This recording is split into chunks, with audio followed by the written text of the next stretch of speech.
أعوذ بالله من الشيطان الرجيم. بسم الله الرحمن الرحيم. وإذ قال موسى لقومه إن الله يأمركم أن تذبحوا بقرة قالوا أتتخذنا هزوا قال أعوذ بالله أن أكون من الجاهلين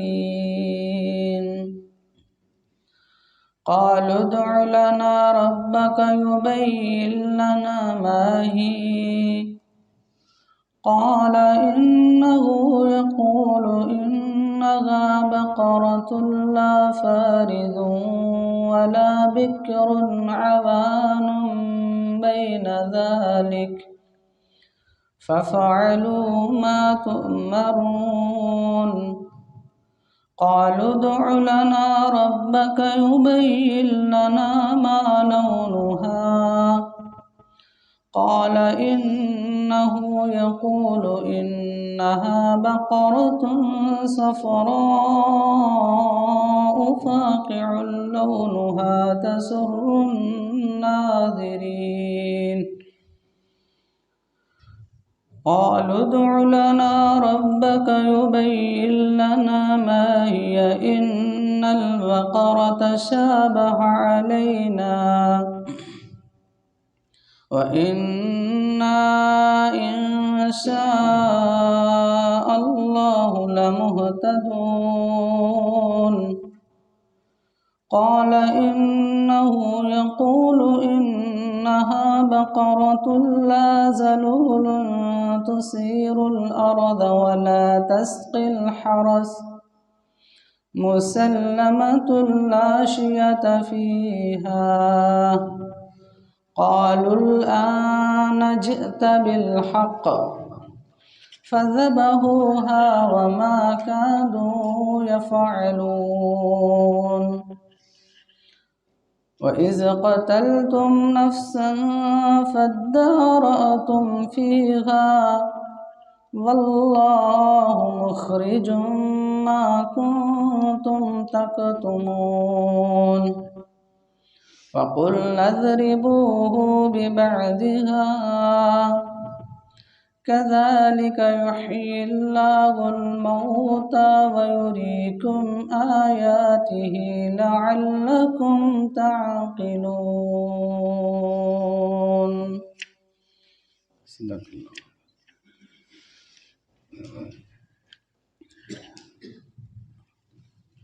گزشتہ سبق میں ہم نے پڑھا تھا آیت نمبر 63 سے وَإِذْ أَخَذْنَا مِيثَاقَكُمْ وَرَفَعْنَا فَوْقَكُمُ الطُّورَ، اے بنی اسرائیل اس وقت کو یاد کرو جب ہم نے تمہارے اوپر پہاڑ کو بلند کر کے تم سے وعدہ لیا، خُذُوا مَا آتَيْنَاكُمْ بِقُوَّةٍ، جو ہم نے تم کو دیا ہے اسے قوت کے ساتھ پکڑے رکھو، وَاذْكُرُوا مَا فِيهِ لَعَلَّكُمْ تَتَّقُونَ، اور جو احکامات اس میں ہیں انہیں یاد رکھو تاکہ تم پرہیزگار بن جاؤ۔ ثُمَّ تَوَلَّيْتُم مِّن بَعْدِ ذَلِكَ، اس کے بعد تم نے رخ پھیر لیا، فَلَوْلَا فَضْلُ اللَّهِ عَلَيْكُمْ وَرَحْمَتُهُ لَكُنْتُمْ مِنَ الْخَاسِرِينَ، اور اگر تم پہ اللہ کا فضل اور اس کی رحمت نہ ہوتی تو تم خسارہ پانے والوں میں سے ہو جاتے۔ وَلَقَدْ عَلِمْتُمُ الَّذِينَ اعْتَدَوْا مِنْكُمْ فِي السَّبْتِ فَقُلْنَا لَهُمْ كُونُوا قِرَدَةً خَاسِئِينَ، البتہ تحقیق تم جانتے ہو ان کو کہ جو حد سے گزر گئے ہفتے کے دن تم میں سے، تو ہم نے انہیں کہا کہ بدترین ذلیل بندر بن جاؤ۔ فَجَعَلْنَاهَا نَكَالًا لِمَا بَيْنَ يَدَيْهَا وَمَا خَلْفَهَا، پس پھر ہم نے ان کو پہلوں کے لیے اور بعد میں آنے والوں کے لیے عبرت بنا دیا، وَمَوْعِظَةً لِّلْمُتَّقِينَ، اور نصیحت ہے پرہیزگاروں کے لیے۔ آج کے سبق میں وَإِذْ اور جب قال کہا موسیٰ علیہ السلام نے لقومہ اپنی قوم کے لیے ان اللہ یقیناً اللہ یأمرکم حکم کرتا ہے تم کو ان یہ کہ تذبحوا تم ذبح کرو بقرۃ ایک گائے۔ قالو قوم نے کہا اتتخذنا کیا تو ہم سے چاہتا ہے کرنا ہزوا مذاق۔ قالا موسیٰ علیہ السلام نے کہا اعوذ میں پناہ میں آتا ہوں باللہ اللہ کی ان یہ کہ اکونا ہو جاؤں من الجاہلین جاہلوں میں سے۔ اے بنی اسرائیل اس وقت کو یاد کرو کہ جب موسیٰ علیہ السلام نے اپنی قوم سے کہا کہ بے شک اللہ تمہیں حکم دیتا ہے ایک گائے کو ذبح کرنے کا، تو انہوں نے کہا اے موسیٰ کیا تو ہم سے مذاق کرتا ہے؟ تو موسیٰ علیہ السلام نے کہا کہ میں اللہ کی پناہ چاہتا ہوں کہ جاہلوں میں سے ہو جاؤں۔ یہ جو آج کے سبق میں نے آیتیں پڑھی، اس کے اندر کثرت سے ایک لفظ آئے گا بقرۃ، اور اسی سے اس سورت کا نام لیا گیا ہے۔ بقرہ کا معنی گائے ہوتا ہے۔ تو اللہ رب العزت نے جو واقعات کا پیچھے تسلسل بیان ہو رہا ہے بنی اسرائیل کے، اسی تسلسل کے ضمن میں یہ ایک واقعہ ذکر کیا ہے۔ اللہ رب العزت نے موسیٰ علیہ السلام سے کہا کہ اپنی قوم کو حکم دو کہ وہ ایک گائے ذبح کرے۔ اب اس گائے ذبح کرنے کا کیا مقصد تھا؟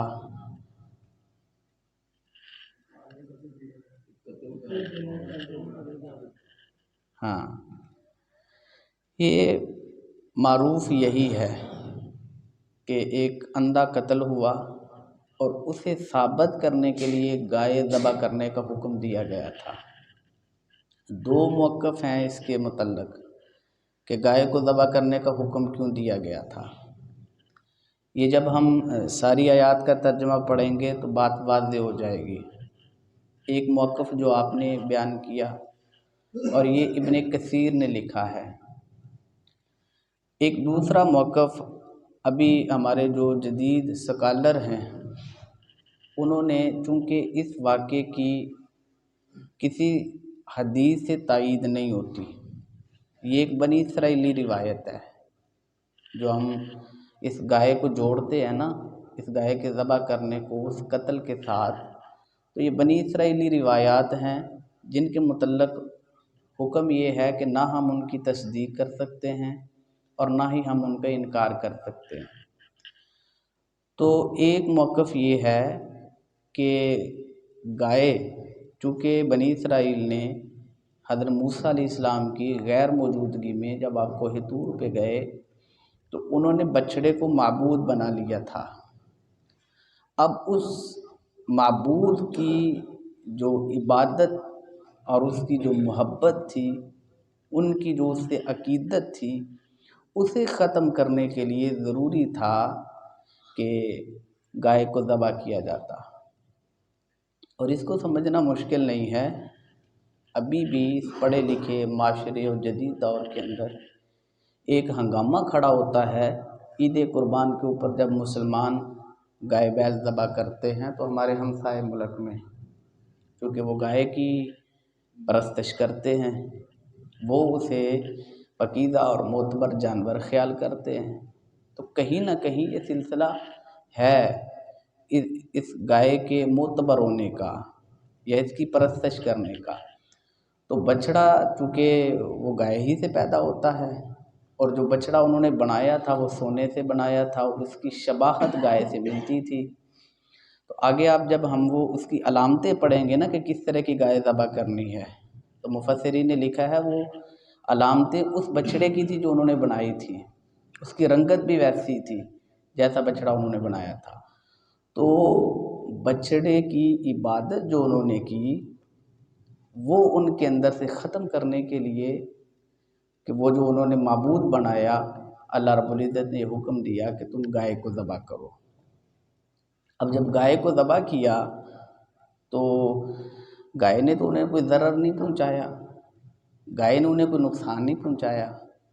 اور اسی طرح سے آج بھی جو لوگ گائے کی عبادت کرتے ہیں وہ اس کو معتبر خیال کرتے ہیں، لیکن مسلمان تو عید قربان پہ ذبح کرتے ہیں، تو گائے معبود نہیں ہے۔ یہ کانسیپٹ ختم کرنے کے لیے گائے کو ذبح کرنے کا حکم دیا گیا تھا۔ یہ دوسرا موقف ہے۔ اب پہلا موقف آپ سن لیں، یہ ابن کثیر نے لکھا ہے کہ ایک شخص تھا جس کا ایک بھتیجا تھا اور اس کی اولاد نورینہ نہیں تھی، ایک بیٹی تھی۔ تو اس کا بھتیجا جو ہے وہ اپنے چچے کی موت کا انتظار کر رہا تھا کہ یہ مرے تو اس کی جو وراثت ہے وہ میرے نام منتقل ہو جائے۔ تو اللہ رب العزت نے اس کی جتنی عمر لکھی تھی اتنی گزار کے اس نے جانا تھا، اور انسان حب دنیا کے اندر، دنیا پرستی کے اندر کبھی اس کی خواہشیں بے لگام ہو جاتی ہیں۔ تو اس نے ارادہ کیا کہ میں اپنے چچا کا قتل کر دوں گا اور 3 فائدے اس سے لوں گا۔ ایک تو میں قتل کروں گا تو چچا کی جو بیٹی ہے اس سے میں شادی کروں گا، دوسرا کہ اس کی جو وراثت ہے وہ میرے حصے میں آ جائے گی، اس پہ میں قبضہ کر لوں گا۔ تیسری جو اس کی سازش تھی، جو اس کا ارادہ تھا، وہ انتہائی خطرناک تھا، اور اس سے ظاہر ہوتا ہے کہ یہ انتہائی لالچی اور حریص انسان تھا۔ اب یہ 2 فائدے تو ظاہری ہیں نا جو سب کو نظر آ رہے ہیں کہ چچے کے قتل کے پیچھے یہ مقصد ہے۔ تیسرا اس کا ارادہ یہ تھا کہ میں قتل کروں اپنے چچا کا اور اس قتل کو اپنے حریف قبیلے پہ ڈال دوں، جن لوگوں کے ساتھ اس کی انبن ہے ان پہ اس قتل کو ڈالوں اور پھر ان سے وہ دیت لوں۔ وہ جو قتل کروں گا میں لیکن ڈالوں گا اپنے حریف قبیلے پہ، تو پھر میں اپنے قبیلے کو جنگ کے لیے تیار کروں گا اگر وہ دیت نہیں دیں گے۔ اور ایسا ہی کیا، اس نے اپنے چچا کا قتل کیا۔ تو بنی اسرائیل کے حالات اس وقت جھگڑے جمیلوں کے تھے، تو جو نیک اور شرفا لوگ تھے وہ الگ تھلگ رہنا پسند کرتے تھے۔ تو اس شخص نے اپنے چچا کا قتل کر کے وہ جو ایک قبیلہ کہہ لیں یا ایک محلہ کہہ لیں، ابن کثیر نے تو قلعہ لکھا ہے کہ انہوں نے قلعے کے اندر اپنے آپ کو محصور کر لیا تھا، تو وہ وہاں پہ اپنے چچا کی لاش پھینک آیا۔ تو اپنے لوگوں کے پاس آ کے اس نے واویلا شروع کر دیا کہ میرے چچا کا کسی نے قتل کر دیا ہے۔ اب جب بات آگے بڑھی تو الزام ان کے اوپر لگا دیا، تو انہوں نے کہا کہ ہم تو انجان ہے، نہ ہم نے قتل کیا ہے اور نہ ہمیں اس بات کا علم ہے کہ اس کی لاش یہاں کیسے آئی اور اس کو قتل کرنے والا کون ہے، اس کے سہولت کار کون ہے۔ تو اس نے اشتعال انگیزی پھیلائی اور اپنے قبیلے کو تیار کر لیا ان کے ساتھ جنگ کے لیے۔ یہ ہماری عزت کا سوال ہے۔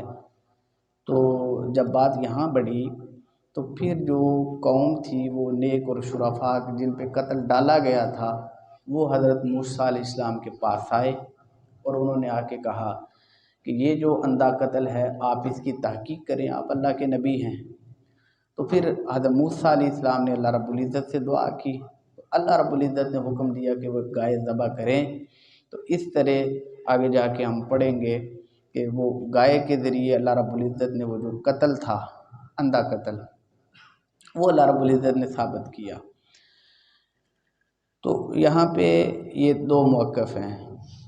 جو پہلا موقف ہے وہ میرے خیال میں زیادہ مضبوط ہے کہ گائے کو ذبح کرنے کا حکم جو ہے وہ بچڑے کی عبادت کا تصور ختم کرنے کے لیے تھا جو ان کے اندر تھا۔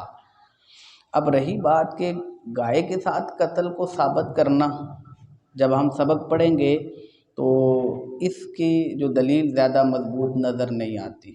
یہ ایک بنی اسرائیلی روایت ہے۔ اب اللہ رب العزت نے وہ جو ہے نا کہ گوشت کا ٹکڑا لگاؤ مقتول کو، وہ زندہ ہو کے اپنا بیان دے دے گا، تو وہاں پہ جو پہلا موقف ہے وہ یہ ہے کہ وہ مردے ہی کا گوشت کاٹ کے اس کو لگایا گیا تھا، گائے ذبح نہیں کی گئی تھی۔ اور قرآن مجید کے دوسرے واقعات سے بھی اس کی تائید ہوتی ہے، ہم پڑھیں گے تو بات سمجھ آ جائے گی۔ اچھا، حضرت موسیٰ علیہ السلام نے کہا کہ میں تم سے مذاق نہیں کر رہا ہوں اور میں مذاق کر کے جاہلوں میں سے نہیں ہونا چاہتا۔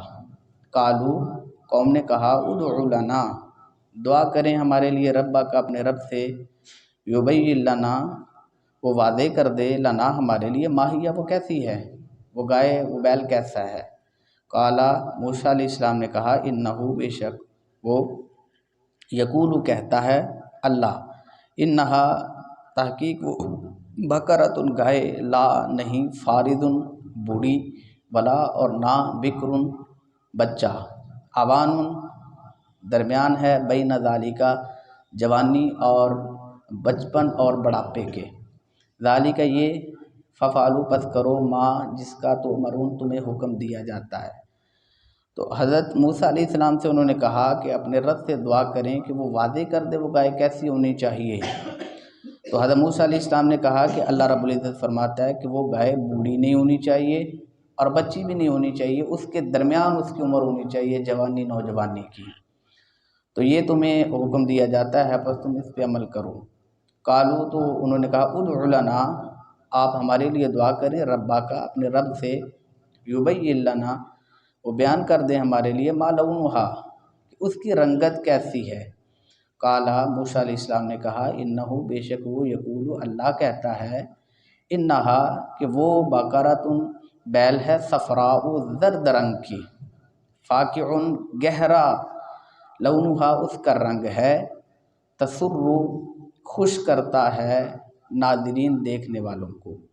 تو انہوں نے کہا کہ موسیٰ علیہ السلام اپنے رب سے دعا کریں کہ وہ اس گائے کی رنگت ہم پہ واضح کر دے۔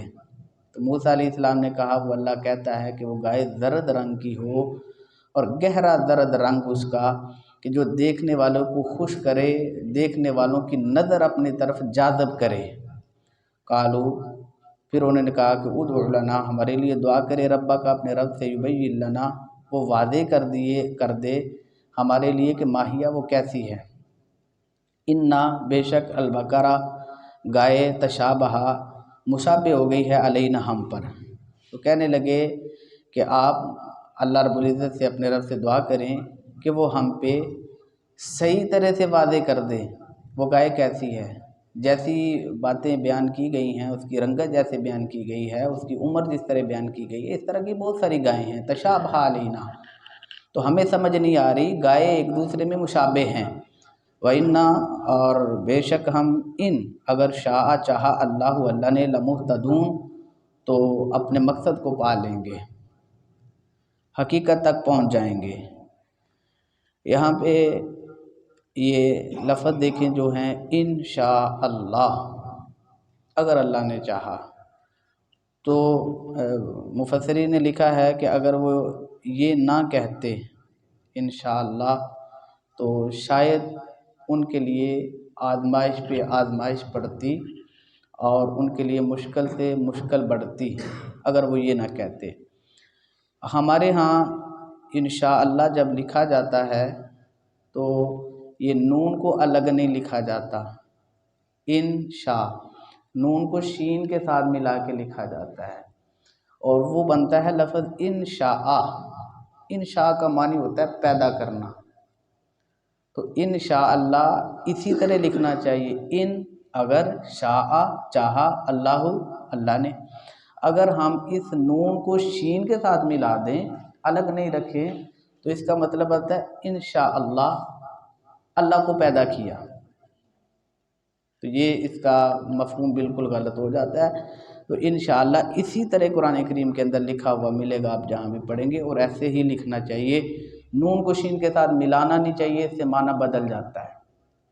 قالا، تو کہا موسیٰ علیہ السلام نے، انہو، بے شک وہ، یقول کہتا ہے، انہا، تحقیق وہ، بقرۃ گائے ہے، لا نہیں، ذلول جوتا ہوا، تسیر پھاڑنے کے لیے، الارض زمین کو۔ تو موسیٰ علیہ السلام نے کہا کہ وہ ایسی گائے ہو جو زمین پھاڑنے کے لیے، ہل چلانے کے لیے، جس کو جوتا نہ گیا ہو، ولا اور نہ تسقی پانی پلایا ہو اس نے الحرث کھیتی کو، یعنی کنویں کے اندر سے پانی نکالنے کے لیے اسے نہ جوتا گیا ہو، مسلمتن تندرست ہو، صحیح سالم ہو، لا نہیں شیاتا داغدار ہو، فیہا اس میں تندرست ہو اور اس میں کوئی داغ دبا نہ ہو۔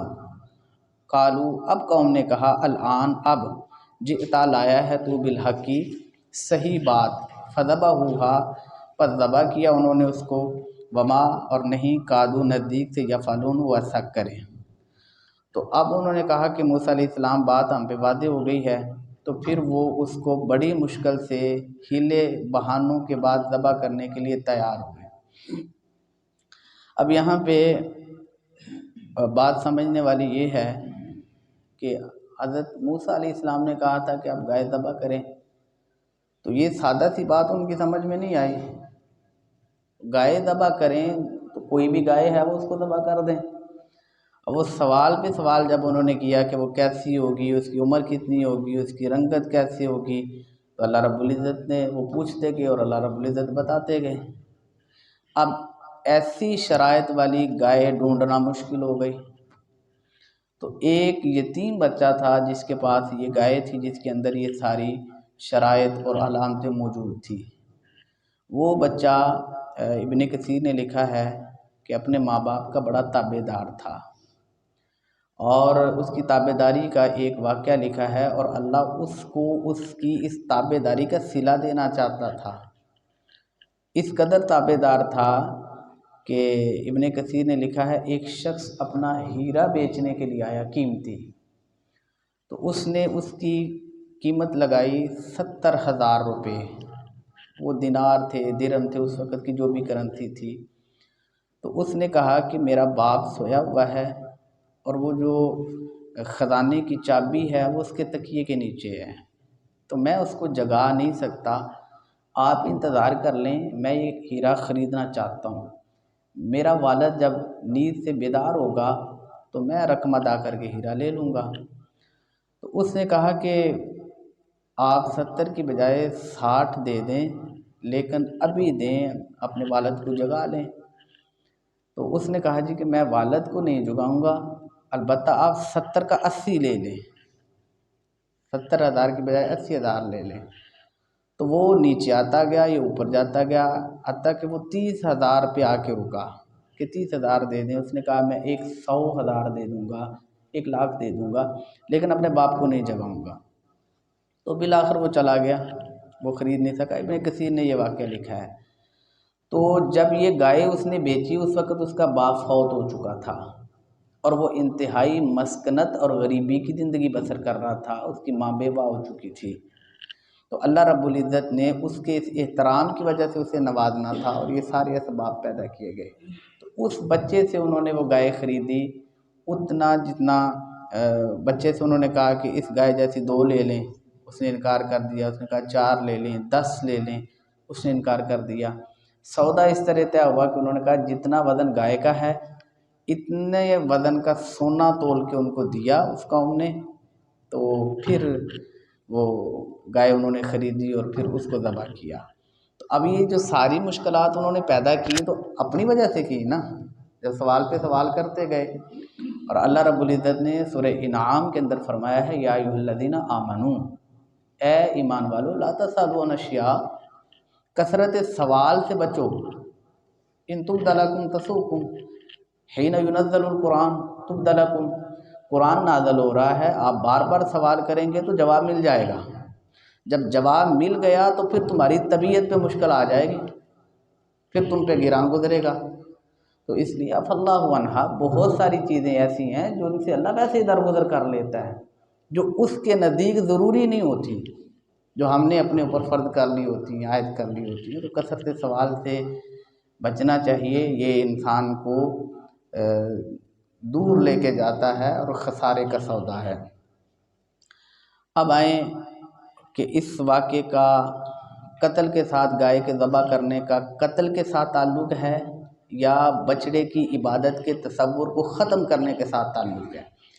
واحد، اور جب قتل تم نے قتل کر دیا نفساً، ایک جان کو، فداراتم، پس تم نے جھگڑا کیا، اختلاف کیا، فیہا، اس میں، واللہ اور اللہ مخرجن نکالنے والا تھا ما جو کنتم تم تھے تکتمون چھپاتے۔ اور جب تم نے ایک نفس کو قتل کر دیا تو اللہ پھر اس کے بارے میں جھگڑا کیا، تو اللہ اس کو ظاہر کرنا چاہتا تھا جو تم چھپاتے تھے۔ پہلی بات یہ ہے کہ اس واقعے کا ذکر کس لفظ سے شروع ہو رہا ہے؟ اس واقعے کا، اس آیت کا آغاز کس لفظ سے ہو رہا ہے؟ ہاں جی، وَإِذْ۔ بھائی آپ نے نوٹ کیا ہوگا کہ جب بھی کوئی نئی بات شروع ہوتی ہے، جو واقعات کا تسلسل پیچھے چل رہا ہے، تو ابتدا کہاں سے ہوتی ہے؟ وَإِذْ سے۔ تو ایک تو یہ دلیل ہے کہ اس واقعے کا پچھلے واقعے کے ساتھ کوئی تعلق نہیں ہے، یہ ایک الگ واقعہ ہے، اور اس کے لیے وہی اسلوب اختیار کیا گیا ہے جو پیچھے اللہ رب العزت نے ہر نئے واقعے کے لیے اختیار کیا ہے، کہ اس کا آغاز لفظ اذ سے کیا ہے۔ واحد، اور یاد کرو قتل تم، جب تم نے قتل کیا، یہ قتل تم جمع کا صیغہ ہے، ایک شخص نے قتل کیا ہوتا نا تو پھر آتا قتلتا، تو قتل تم نے قتل کیا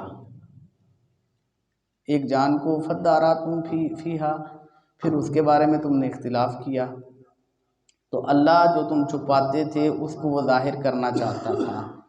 تو یہاں پہ اگر اللہ کی ذات تو جانتی تھی، ہونا تو یہی چاہیے تھا کہ جب گائے کو اگر ذبح کرنے کا تعلق اس واقعے کے ساتھ ہے تو اللہ ان کو یاد کرواتے کہ وہ وقت یاد کرو جب تم میں سے ایک شخص نے قتل کیا اور پھر وہ اس کو چھپانا چاہتا تھا، تو اللہ نے اس کو ظاہر کر دیا۔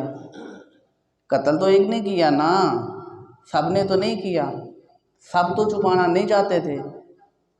تو یہاں پہ جو جمع کا صیغہ بولا گیا ہے، تو یہ بھی اس چیز کی دوسری دلیل ہے کہ اس کا اس گائے کے ساتھ ذکر نہیں ہے۔ اگر اس کا تعلق اس کے ساتھ ہوتا تو اللہ یوں فرماتے کہ یاد کرو وہ وقت جب تم میں سے ایک شخص نے قتل کیا اور پھر اس کو چھپانا چاہا تو اللہ نے اس کو ظاہر کر دیا۔ فَقُلْنَا، بس ہم نے کہا اضربوہ، مارو اس کو، ببعضھا، اس کا بعض۔ اب یہ تیسری جو دلیل ہے ببعضھا، یہ جو ہا ضمیر ہے نا، یہ اسی کی طرف لوٹ رہی ہے جو میت ہے۔ اسے آپ جا کے ببعضھا، اس کا بعض نہیں، بعضھا ببعض، ایک دوسرے حصے کو کہتے ہیں بعضھا ببعض، تو ببعض ایک حصہ دوسرے حصے کو، اس کا ایک حصہ دوسرے حصے کو مارو، کذالک اسی طرح یحیی زندہ کرتا ہے اللہ الموتیٰ مردوں کو، ویریکم اور وہ دکھاتا ہے تم کو آیاتہ ہی اپنی نشانیاں، لعلکم تاکہ تم تعقلون عقل کرو۔ تو ہم نے کہا کہ اس کا ایک حصہ دوسرے حصے کو مارو، اسی طرح اللہ مردوں کو زندہ کرتا ہے اور وہ تم کو دکھاتا ہے اپنی نشانیاں تاکہ تم عقل کرو۔ باقی اللہ کی ذات بہتر جانتی ہے کہ یہ گائے کو ذبح کر کے اس کا ایک ٹکڑا اس مقتول کو لگایا گیا یا مقتول کا ہی ایک گوشت کا ٹکڑا اس کو لگایا گیا، تو یہ دونوں موقف ہیں۔ سبحانک اللہم و بحمدک، اشہد ان لا الہ الا انت، استغفرک و اتوب الیک۔